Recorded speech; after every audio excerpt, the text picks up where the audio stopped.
Hi guys, welcome back to my channel. So in today's video I'm going to be sharing 10 Christmas and New Year frugal tips. So it's the festive period and this is the time we tend to spend a lot of money. We tend to spend a lot during Christmas.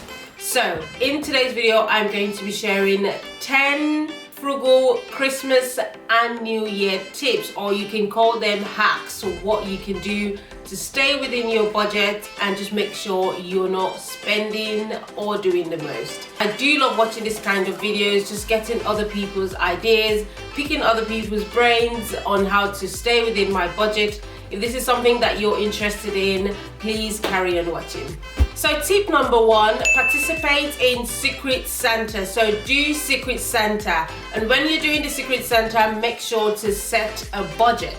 With Secret Santa, I tend to use a website called drawnames.co.uk, and myself and my family, we've been using this website for about 2 to 3 years to do Secret Santa. This helps you save. You come from a large family of 7 to 9 people and you have to give gifts to each and every person in your family. That is a lot of gifts or a lot of spending in just 1 month. So the best thing to do is to pick one person to give a gift and you set a budget in your family. On Christmas Day or on Boxing Day, everyone sits together and everyone opens their gift. That way, you're reducing the financial burden to get gifts for every single person. And you can do this as a family, you can do this with your work colleagues, you can do this with your church group, you can do this with any groups that you tend to give Christmas gifts. So tip number 2, use up any free vouchers that you have collected in the course of the year, or any free vouchers that you get from, say, work or for friends. Use them to plan your Christmas and New Year party. So use them to do your grocery shopping, or sometimes even buy your Christmas gifts, depend on how much the voucher is. So that way you're saving your own cash. Right, so tip number 3, set a safe budget and make sure you stick to that budget. So as I mentioned, Christmas time we tend to spend a lot even when we don't have it. So what you can do is prepare yourself before Christmas by setting a budget. So if you tell yourself I'm going to spend only £200 for Christmas, make sure you stick to that budget and plan your Christmas around that £200, rather than not having a budget at all and just spending and going over, you know, what you can actually afford for Christmas. So tip number 4 is don't waste your money on matching jumpers or matching pajamas. This is something I actually love myself because I love seeing pictures of, you know, family in matching jumpers and things like that.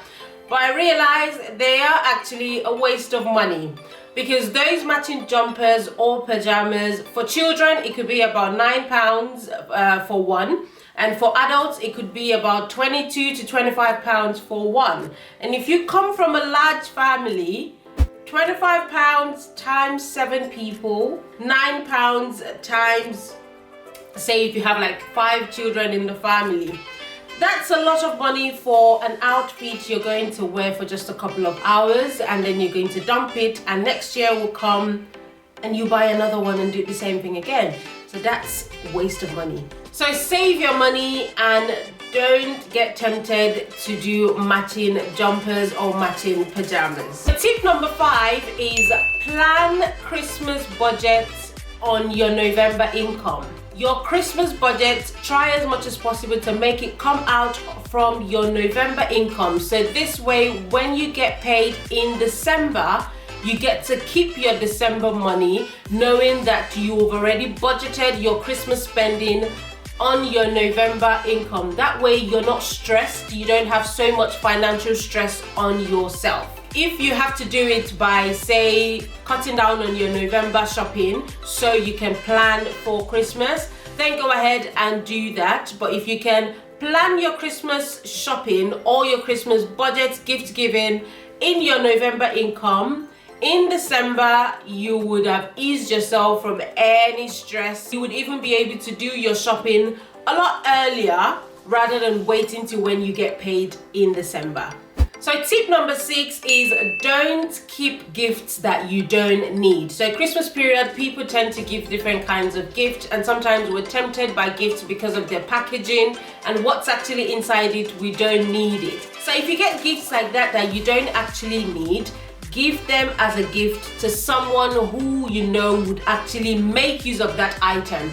So for example, if you get something like a packaged shampoo, body cream, bath bomb and things like that, and you know you're not somebody that likes things like that, what you can actually do is give it as a gift to someone you know that would like it. So that way, instead of going to buy another gift for that person, you're saving that cash and then giving them a gift that you already have and you're not going to use. Otherwise, you're just going to keep that gift in a cabinet, and 3-6 months down the line, you're just going to chuck it in the bin. So tip number 7, add the things that you actually need to your wish list. So if we go back to number 1, where I mentioned the drawnames.co.uk, you have a wish list where you choose what you want. This is when you're doing Secret Santa. So tip number 7 is actually add the things that you need to your wish list for your Secret Santa. So instead of just letting them guess what you might want, or just picking random things because it's a Secret Santa, pick the things that you actually need. So say for example, if you intend to buy yourself a toaster, maybe you need a new toaster and you're participating in a Secret Santa, put that in your wish list. That way you save your money and somebody else buys it for you. Tip number 8 is buy only the things that you need. This is actually something that I get tempted to do. You go in the store Christmas period, things that you've been using all through the course of the year, they're nicely packaged differently for Christmas, and you look at them and you think, oh, it's nice, and then you pick it up. You don't need it. It's just you've just bought it because of the packaging. So don't be tempted by the packaging and just buy only the things that you need.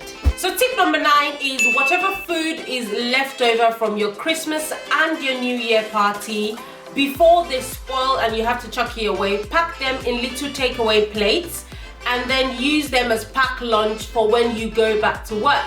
Because between planning Christmas party and New Year's party, if you do plan them, you wouldn't have enough time to prepare yourself sometimes, or your packed lunch for work, and then you end up the first week, second week of January, you're having to go to Preps or even go to Greg's for lunch, or even other places more expensive. So rather than doing that, what's left over from your Christmas and New Year party, pack them in takeaway plates and use them as your lunch. Right, so tip number 10, this one I've put it as number 10 because it's very important and it affects every single person. Tip number 10 is pay off as many bills as possible in December. If you go back to tip number 5, which I said you should plan your Christmas budget on your November income. If you've done this, you will be able to pay off a majority of your bills in December and just prepare for a brand new year that you're going to. That way you've eased yourself a little bit financially, and when January comes, because we know January sometimes feels like 4 months, there's about probably 5 weeks in January sometimes, but then again January feels like 4 months. So if you've paid up most of your bills in December, you would have saved yourself a lot of stress money-wise in December. And when you're paying off these bills, make sure you're paying them off annually as much as you can. Some of these bills could be your car insurance, your council tax, your water bill, all those kind of bills, pay them off in December. So when you go into the new year, you're not stressed financially. Okay guys, I hope these tips help someone out there. This is some of the tips that I am practicing myself, and I've been doing them quite a while now. I try my best to stay within my budget and to spend wisely when I can. Sometimes we do get tempted, it's just life, but where you can, try to spend wisely so you're not putting any financial stress on yourself. So, right, thank you so much for watching this video. I want to start doing some sit-down kind of videos like this, where I share some tips with you guys, and hopefully you can share your tips as well in the comment section and we can learn from each other. Anyways, I hope you've enjoyed this video, and I hope you would go ahead and watch my other videos, and until next time, I'll see you in my next video. Have a lovely Christmas, guys.